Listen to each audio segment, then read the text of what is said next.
हाय दोस्तों, मैं अनिल आप सभी का आपके अपने चैनल में स्वागत करता हूँ। आइए हम सभी एक प्रश्न देखते हैं। कहता है कि दी गई आकृति में ए बी समानांतर है सी डी के और एंगल ए जी ई बराबर 136 डिग्री। तो एंगल क्या पूछा हुआ है, जी एच डी बराबर क्या होगा, ऐसा पूछा हुआ है ना। तो यहाँ पे फिगर दिया गया है, इसको अंग्रेजी में पढ़े तो in the given figure A B parallel to C D and angle A G is equal to 136 degree, then angle G H D is equal to, है ना, ऐसा बोल सकते हैं। ऑप्शंस दिया गया है, इसको बनाना चाहे तो आसानी से बन सकता है।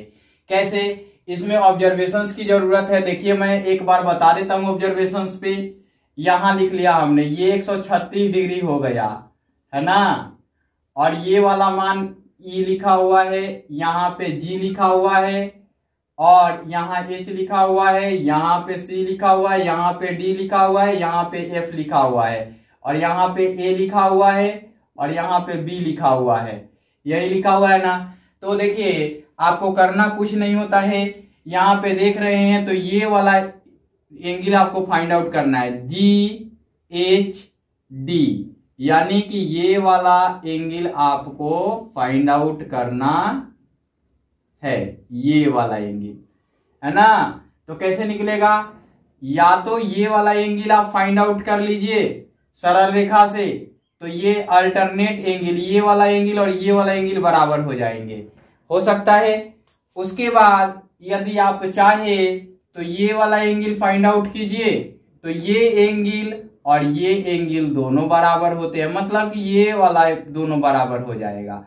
इस तरीके से निकाल सकते हैं। या ये एंगल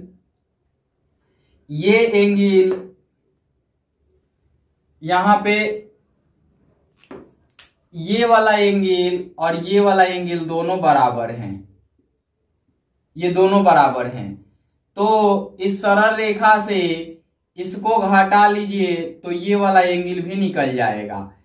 आपके पास कॉन्सेप्ट बहुत सारे हैं। मैं आपको बताऊं कि ये 44 डिग्री आएगा, चूंकि 180 डिग्री बनता है यहां से पूरा, तो यहां पे 4 डिग्री जोड़ेंगे तो 40 हो जाएगा, 40 जोड़ेंगे 180 डिग्री हो जाएगा, 180 डिग्री हो जाएगा। तो इसमें ऑप्शन ए हो जाएगा। बाकी दो अंक यह देता तो कैसे बनाते, ये देखिए। हमने लिखा हल दी गई आकृति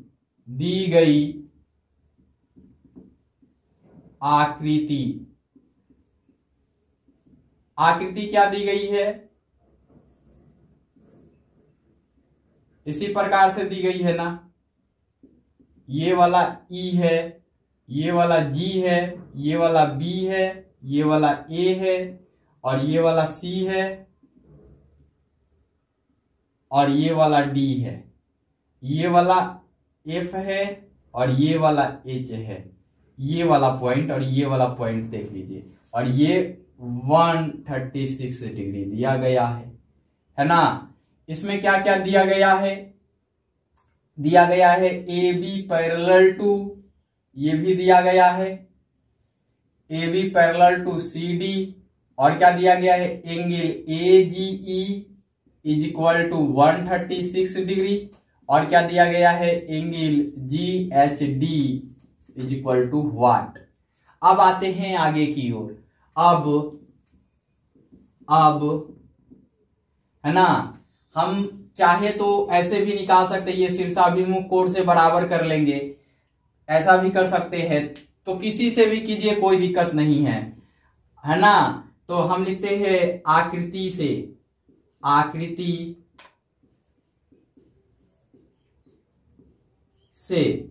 एंगल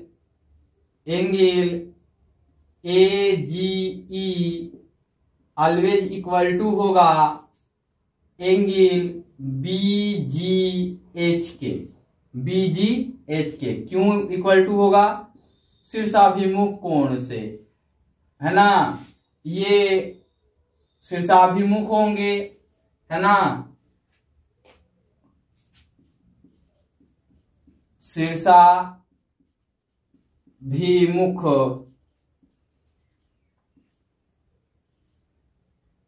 वर्टिकली अपोजिट बोल सकते हैं, है ना, कोण। अब देखिए ये तो बराबर हो गए। अब ये वाली एंगल और ये वाली बराबर हो गई ना। तो आगे की ओर आते हैं, फिर एंगल बी जी एच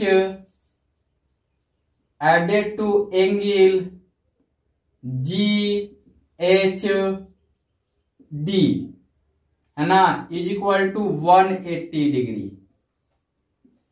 ये क्यों? आसन कोण से, है ना, आसन कोण। ये है समानांतर रेखाओं के बीच आसन कोण है।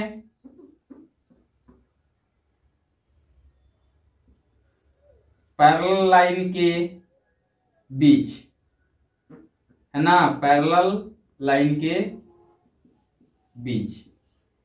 अब देखिए हम इसको यहां से पुट करेंगे या करके, इसका मान दोनों बराबर है, तो हम क्या पुट करेंगे, angle A G E added to angle G H D is equal to 180 degree, ये पुट करेंगे।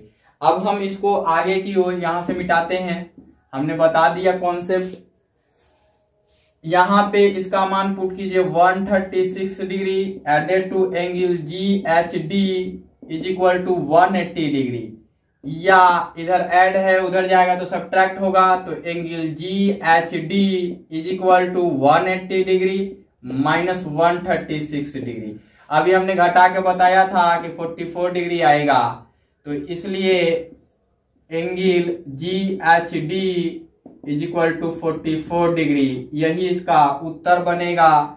तो आप इसको रेड पेन से आप नहीं करेंगे, ब्लैक पेन से करेंगे अपने उत्तर पुस्तिका में। मैं रेड से लिख देता हूं तो आप लोगों को लगता है कि रेड से ही लिखना होगा, नहीं, ठीक है ना। ये 44 डिग्री इसका उत्तर होगा।